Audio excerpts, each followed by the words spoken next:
नमस्कार दोस्तों। Read science की टेस्ट सीरीज चल रही थी जिसका अगला वीडियो है। देखिए आज की वीडियो का पहला प्रश्न, ताप बढ़ने से हवा में ध्वनि का वेग। तो ताप बढ़ेगा तो हवा में ध्वनि का वेग भी बढ़ता है। अगले प्रश्न की बात करें, ध्वनि की पिच यानी तीक्ष्णता का निर्धारण होता है। तो ध्वनि की पिच का निर्धारण आवृत्ति से किया जाता है। ध्वनि की तीक्ष्णता का निर्धारण किससे करते हैं? आवृत्ति से करते हैं। अगला प्रश्न देखिए, ध्वनि के तीक्ष्ण अथवा मंद होने के गुण को क्या कहते हैं?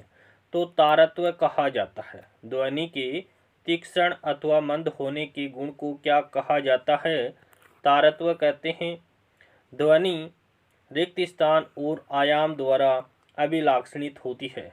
तो ध्वनि है वो आवृत्ति और आयाम के द्वारा अभिलाक्षणित होती है। ध्वनि आवृत्ति और आयाम के द्वारा अभिलाक्षणित होती है। अगले प्रश्न की बात करें कि ग्लूकोज को इथाइल एल्कोहल में कौन सा प्रकिण्वक यानी एंजाइम बदलता है? कौन सा एंजाइम ग्लूकोज को एथिल एल्कोहल में बदलता है? तो जाइमेज एंजाइम बदलता है। अगले प्रश्न की बात करें कि एस्बेस्टोस द्वारा फैला रोग कौन सा है? तो वात स्फीति रोग है वो एस्बेस्टोस के द्वारा फैलता है। अगले प्रश्न की बात करें कि परमाणु रिएक्टर और परमाणु बम में यह अंतर है कि क्या अंतर है कि नाभिकीय रिएक्टर में तो क्या होता है, श्रृंखला अभिक्रिया नियंत्रित होती है, जबकि परमाणु बम में जो श्रृंखला अभिक्रिया है वो अनियंत्रित होती है। पहला ही ऑप्शन यहाँ पर करेक्ट हो जाएगा कि परमाणु रिएक्टर और परमाणु बम में क्या अंतर है। तो नाभिकीय रिएक्टर में श्रृंखला अभिक्रिया है वो नियंत्रित होती है। अगले प्रश्न की बात करें कि अंतर्राष्ट्रीय परमाणु ऊर्जा एजेंसी का मुख्यालय कहाँ पर स्थित है? तो ये वियना में है। अंतर्राष्ट्रीय परमाणु ऊर्जा एजेंसी का मुख्यालय कहाँ पर है? तो वियना में है। अगले प्रश्न की बात करें कि एनपीएन ट्रांजिस्टर पीएनपी ट्रांजिस्टर की तुलना में श्रेष्ठ होता है, इसका कारण क्या है? तो देखिए इसमें इलेक्ट्रॉनों का प्रवाह अधिक होता है। एनपीएन ट्रांजिस्टर में इलेक्ट्रॉन्स का प्रवाह अधिक होता है किसकी अपेक्षा? पीएनपी ट्रांजिस्टर की अपेक्षा। एनपीएन ट्रांजिस्टर पीएनपी ट्रांजिस्टर की तुलना में श्रेष्ठ होता है क्योंकि एनपीएन ट्रांजिस्टर में इलेक्ट्रॉन का प्रवाह अधिक होता है। अगले प्रश्न की बात करें कि पेयजल में गामा उत्सर्जक समस्थानिक है या नहीं, इसकी निम्नलिखित में से किससे की जा सकती है? इसकी पुष्टि किसके द्वारा करेंगे? तो देखिए स्पेक्ट्रम के द्वारा किया जाएगा। पेयजल में गामा उत्सर्जक समस्थानिक है या नहीं, इसकी पुष्टि हम स्पेक्ट्रमी से करेंगे। अगले प्रश्न की बात करें कि परमाणु विस्फोट से अत्यधिक ऊर्जा का निष्कासन होता है, इसका कारण क्या है? तो द्रव्यमान का ऊर्जा में परिवर्तन होना। परमाणु बम विस्फोट से अत्यधिक ऊर्जा का निष्कासन होता है, इसका कारण क्या है? तो द्रव्यमान का ऊर्जा में परिवर्तन हो जाना। अगले प्रश्न की बात करें कि किसी वाहन के गुजरते समय टीवी संग्रहण विकृत हो जाता है, क्यों? स्पार्क प्लग द्वारा विद्युत चुंबकीय विक्षोभ उत्पन्न किए जाने के कारण। कोई भी वाहन गुजरते समय टीवी संग्रहण विकृत हो जाता है, इसका कारण है स्पार्क प्लग द्वारा विद्युत चुंबकीय विक्षोभ उत्पन्न किए जाने कारण। अगले प्रश्न की बात करें कि हब्बल क्या है? हब्बल क्या है? तो हब्बल एक युद्ध पोत है। हब्बल क्या है? एक युद्ध पोत है।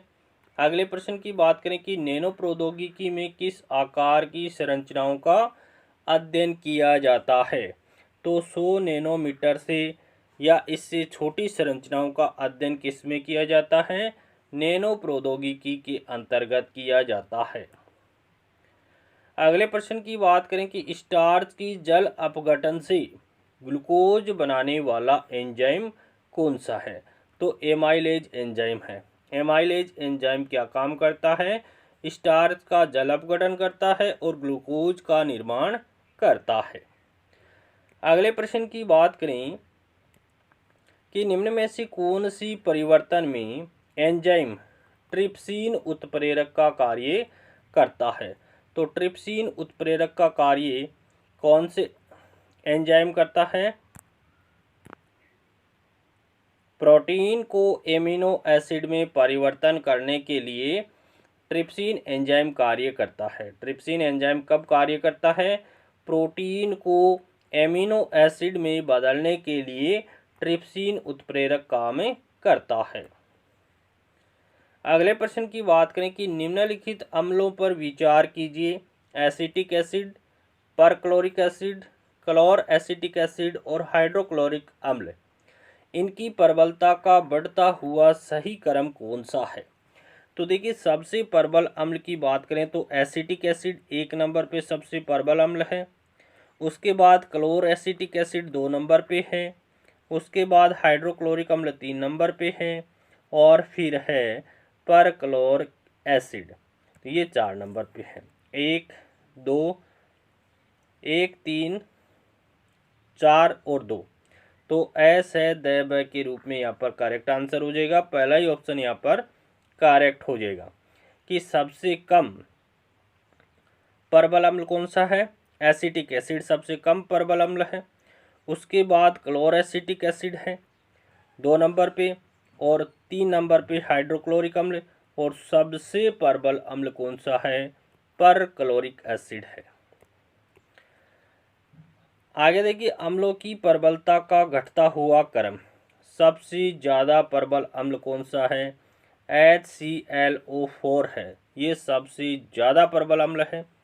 उसके बाद HI है, उससे कम है HBr, उससे कम HNO3, उससे कम H2SO4, उससे कम H2SO3, उससे कम HF, उससे कम HF हो गया। HF से कम है HCOOH और HCOOH से कम प्रबल अम्ल है C6H5COOH और उससे भी कम प्रबल अम्ल है CH3COOH। उससे कम प्रबल अम्ल है H2CO3 और उसके बाद है HI। HI से कम प्रबल अम्ल है वो HBr है और HBr से कम HCl है और HF है वो सबसे कम प्रबल अम्ल है। ये घटता हुआ अम्लों का क्रम है। आगे देखिए, सबसे अधिक क्षारकीय ऑक्साइड कौन सा है। तो RbOH है वो सबसे अधिक क्षारकीय ऑक्साइड है। क्षारकता का क्रम देखें तो देखिए, RbOH है वो सबसे अधिक क्षारकीय है। उससे कम क्षारकीय KOH, उससे कम है NaOH और उससे भी कम है LiOH।